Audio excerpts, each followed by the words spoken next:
Tu negocio se define por esto.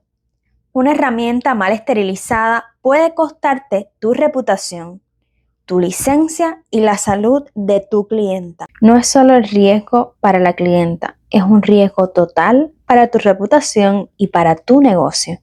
Tu licencia, tu marca, todo está en juego si confiaste en una limpieza rápida.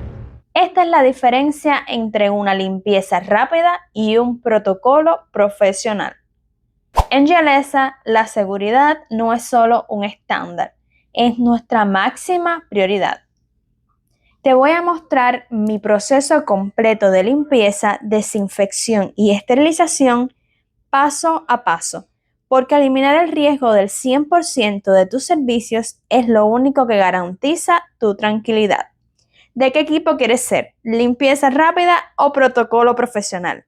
Mira este video hasta el final y comenta si ya haces este protocolo completo.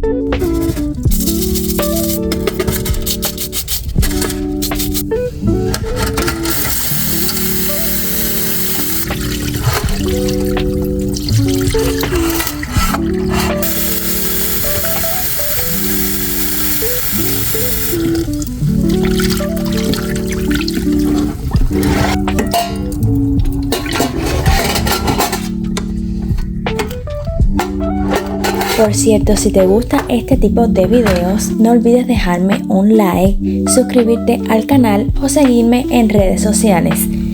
Déjame saber si te gusta este tipo de videos, qué otro tipo de videos quieres ver. Y déjame saber también en los comentarios si ya haces esta rutina de limpieza de las herramientas o si tienes una rutina diferente. Los leo. Bye.